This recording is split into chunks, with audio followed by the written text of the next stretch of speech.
Hello, everybody. I'm Madame Sensei. I teach Spanish, French, Japanese, and now English language arts, and I teach health over the summer. I'm a very busy woman. I teach to high schoolers out here in the beautiful Pacific Northwest. If you want to help me brainstorm how I can gamify my class, you can reach me at studio-nemo.com or the Minecraft Education Ambassadors or the Minecraft Teachers Lounge, the Duolingo Educators Network. Those are the main places I hang out. So today I'm going to talk about this great thing I just did with my students, muñecas, quitapenas. I taught them how to make them. So I'm one of 4 Spanish teachers in the district. I'm the only one who teaches French. I'm the only one who teaches Japanese. So I get to do whatever the heck I feel like.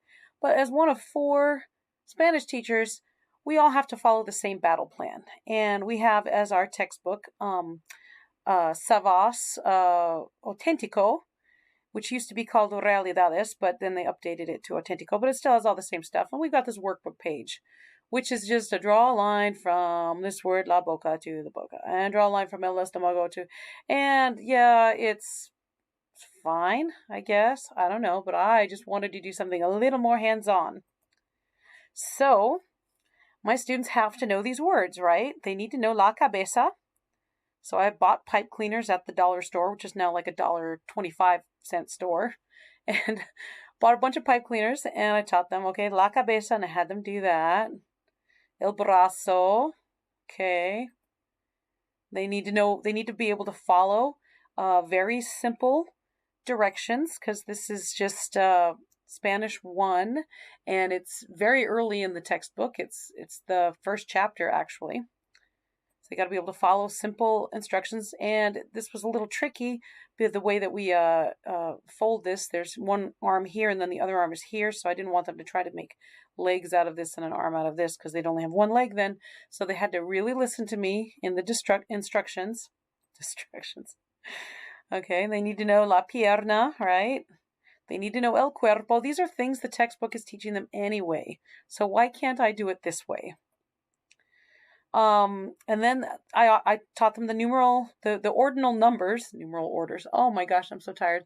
I taught them the ordinal numbers, which they're going to learn in capítulo 2B. Yeah, they're going to learn that in 2B anyway. So why not just front load it? Okay, so they know, número 5 is quinto, okay? And then they know el pelo for hair. And so I'm walking them through it really slowly, and they might as well learn their colors, right? They already know their colors because I've already given them the Uno colors and numbers test. So that's all good. But in order to get the hair that they wanted, they had to be able to ask me for the right color. Because if they didn't ask me for the right color, or they asked me in English, I just ignored them. If they asked me for the wrong color, I gave them the wrong color. So they need to know el pelo, and they made their pelo. And they need to know la cara, and they need to know los ojos, right? And la boca, and some of them drew la nariz. Not everyone put a la nariz in, but that's fine. And they had to know some clothing words, and it was easy enough for me to point to my own shirt and say la camisa, and just point to my own pants and say el pantalón. And I had some people who wanted to make skirts and dresses. So I was like, okay, I'll teach you those words. That's what you want to learn? I'm going to teach you those words.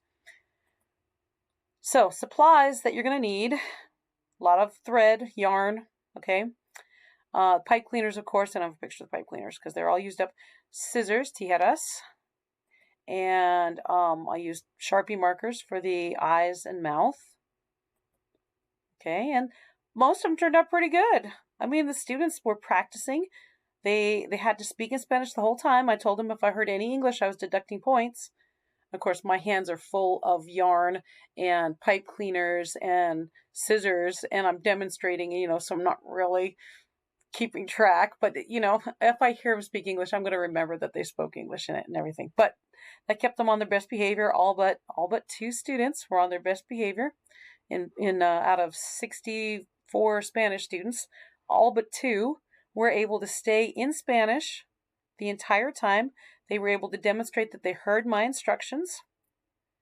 And of course, I also put culture in. I told them it was from Guatemala. I showed them where Guatemala was on the map. We did a little map talk.